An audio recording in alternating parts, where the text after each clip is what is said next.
Hey, this is Matthew from BI Polar. Welcome to our new series focused on building a data culture. Now, this series is going to present patterns, practices, behaviors, and habits that I, as a member of the Power BI Customer Advisory Team, have observed in our most successful global scale enterprise customers. But there are lessons to be learned regardless of the size of your organization and regardless of the tool that you're using, whether it's Power BI, some other tool, or a combination of tools. I hope you'll join me.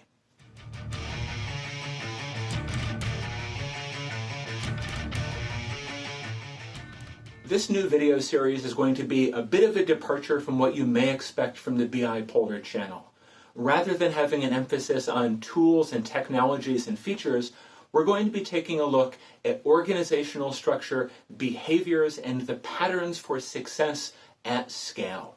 Now, building a data culture is something that will be different depending on who you are, what your role is, and where your organization is, where your company is on its journey towards maturity. But hopefully, this series of videos will have information that will be valuable to you regardless of where you are and what your role is. As we get started and as we kick off the series, I'd actually like to introduce myself. This is something that I haven't done yet on the YouTube channel, but it's worth understanding where I'm coming from so that you can put the information that I'm sharing in the proper context. I do want to emphasize that I am a Microsoft employee. I'm a member of the Power BI Customer Advisory Team, and in this role, I have the opportunity to work with some of our largest customers, organizations that are deploying Power BI and Azure Data Services at global scale for tens of thousands of monthly active users inside their companies. But this is my personal YouTube channel. Even though I contribute in a lot of ways officially, this YouTube channel is a way for me to share my opinions and my perspectives. So please do keep in mind, everything that I'm sharing is learned from my experience, but it's also filtered through my personal perspective. Now, I've been a Microsoft employee since 2008. I have been working as a consultant and developer and trainer using the Microsoft Data Platform since the mid-90s. I started with SQL Server 6.0, VB5 and VB6, built a whole bunch of applications during the dot-com era, and I've been focused more and more on both business intelligence, ETL, and data warehousing since the SQL Server 2005 era. And since I joined Microsoft, I have worked on the SQL Server Integration Services team, the SQL Server Data Quality Services team, the SQL Server Master Data Services team. I shipped the first version of Azure Data Catalog, and I've been working on the Power BI team for around 2 years at this point. So I have a perspective both based on what I've done at Microsoft and what I've done outside of Microsoft in the real world, but I do want to emphasize I'm not an expert on anything. I try to be constantly learning, and I'm a bit of a slow learner, so sometimes it takes me a while, but by not being an expert, by having that mindset of assuming that there's always something to learn, it allows me to look at the engagements and the customers that I work with from a different perspective with a more open mind. Now that I've introduced myself, I'd also like to introduce this video series. So this series of data culture focused videos is going to be a set of short videos where I'll present patterns, practices, and habits that I've observed from Power BI enterprise customers around the world. Essentially, I have the opportunity to work with these customers to see what they're doing, where they're succeeding, and where they're struggling. And I will be presenting not specific customer stories, but I'll be presenting the patterns for success or the patterns for challenge and struggle that I see in multiple customers, in multiple industries at different scales, around the world. It's also worth emphasizing that the guidance and these practices, some of them will be Power BI specific, but many of them won't be. If you're using either a different tool or a mix of tools where Power BI is just part of your data estate, hopefully this video series will still be valuable to you. I also want to mention that there will be a lot of overlap between the guidance and the information that I'm sharing with the Power BI adoption framework that Microsoft is publishing both on GitHub and on the official Power BI YouTube channel. So if you like this content and you want more, don't wait for the next video. Please do go out to look and understand what's already available in that Power BI adoption framework. There's some great resources there, and I believe that while this series is going to be an excellent complement to these official resources, you should do yourself a favor and check them out because they are going to be more complete and comprehensive, and they're probably going to have a stronger focus on Power BI tools and capabilities than this video series will have. Now, with those introductions out of the way, let's spend a minute to discuss what we mean when we say data culture.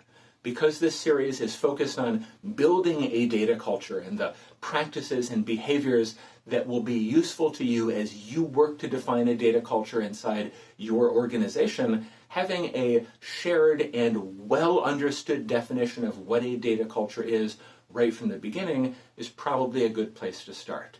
Now, if you look online, the most common characteristics in the various definitions that I've been able to find, it really comes down to having an organizational culture that places an emphasis on making more decisions from trusted data and information. This is really the key because it's a break from the traditional ways that a lot of organizations have run. Both large and small companies have relied on tribal knowledge. They've relied on the skills and expertise of a few select individuals rather than having a repeatable, trusted, data-driven process.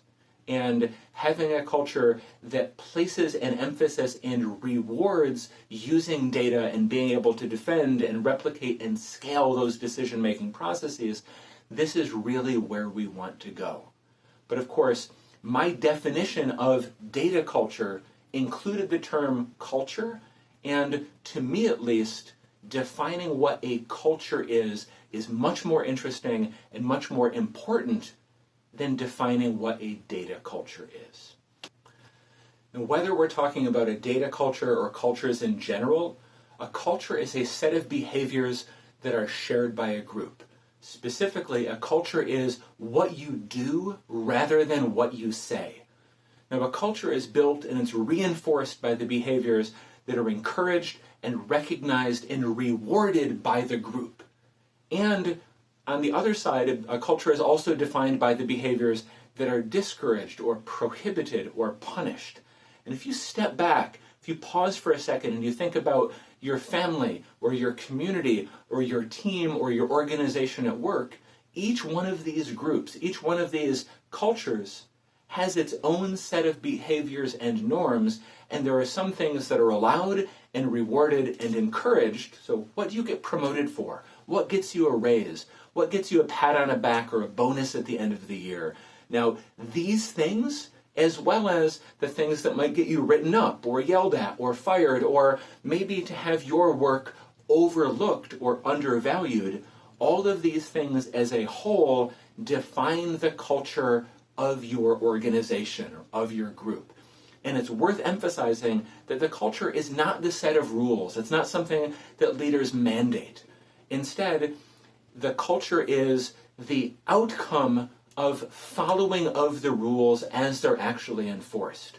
Leaders and everyone, they can set the goals and then demonstrate through their actions what's important to achieve those goals. And this is really important to keep in mind when you're thinking about establishing a data culture. And it may seem a little abstract or a little academic as we're getting started, but everything about building a data culture comes down to this.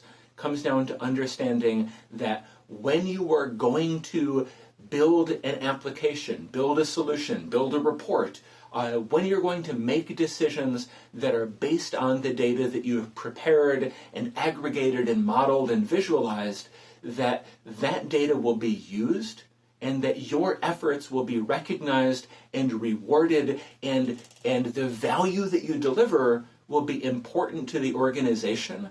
If you can take this for granted, so as I'm saying this, If you're listening and saying, oh yeah, I do that every day or I do that every week, that speaks strongly to the data culture in which you already work.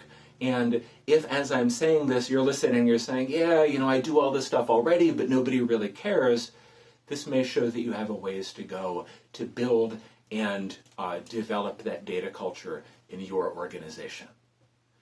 Now, the videos in this series are going to focus on behaviors and practices and habits that can contribute to this type of culture, to this data culture where you and everyone can make better decisions and have your efforts to use data to make better decisions valued and recognized and rewarded.